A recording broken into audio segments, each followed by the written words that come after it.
Hi, I'm Tim. Welcome and thanks for logging on. If you love this watch, email me, tmosso@thewatchbox.com. It's in the description below. Your purchase and pricing email question line for buying this or any watch you see on any of our platforms. Reach out to me directly. Email tmosso@thewatchbox.com.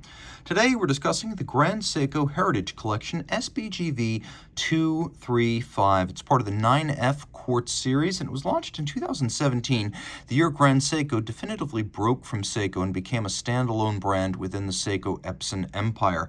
The watch is beautifully wearable, 39 millimeters in diameter in stainless steel, 10.5 millimeters thick, 45.3 millimeters from lug tip to lug tip with a 19 millimeter spacing between the lugs.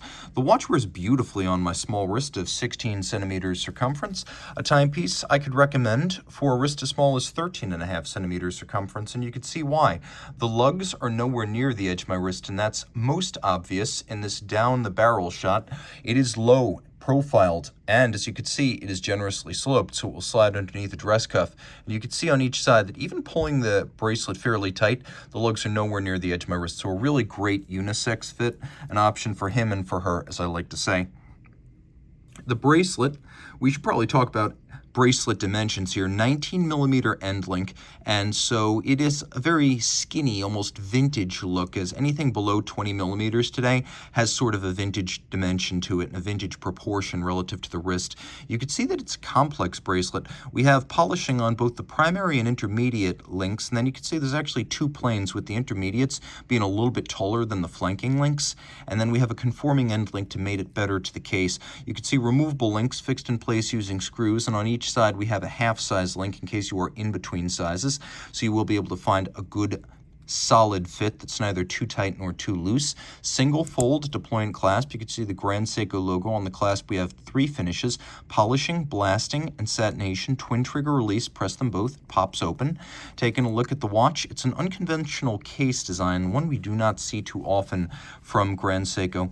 A combination of flared wings and somewhat faceted lug profiles. You can see that the lugs have a little downturned sort of inverse ducktail with a squared off terminal face, but then there's also a lot of curvature to them. Curvature up and over the end, curvature arcing over the flank of the case, curvature that tapers at the mid case where it really thins out into a satin finished channel, and then you have almost a crown guard profile with countersink to the crown.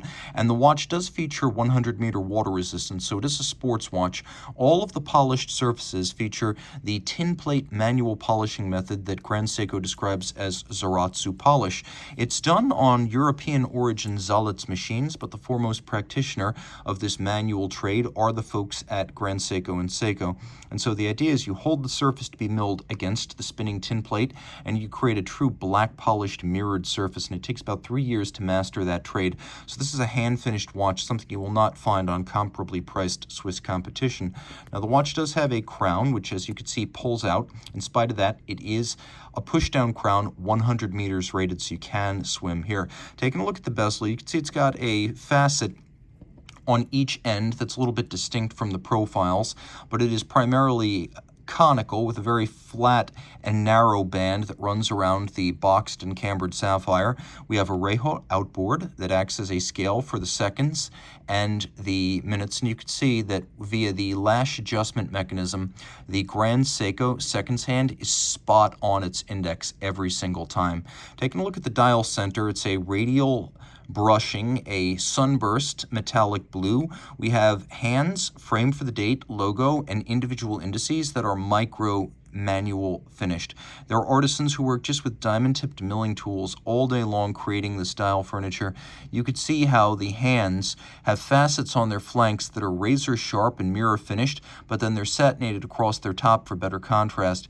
You could see that the Lancet style counterweighted seconds hand is black polished all the way across, that the individual indices are faceted, cut like gems, and then they have channels or grooves on their tops, a micrometric detailing that is extraordinarily difficult to pull off, and then all of it is placed and caulked on the dial by manual means. Now the watch does feature a hacking or stop seconds function, so I can set the watch precisely to a reference time.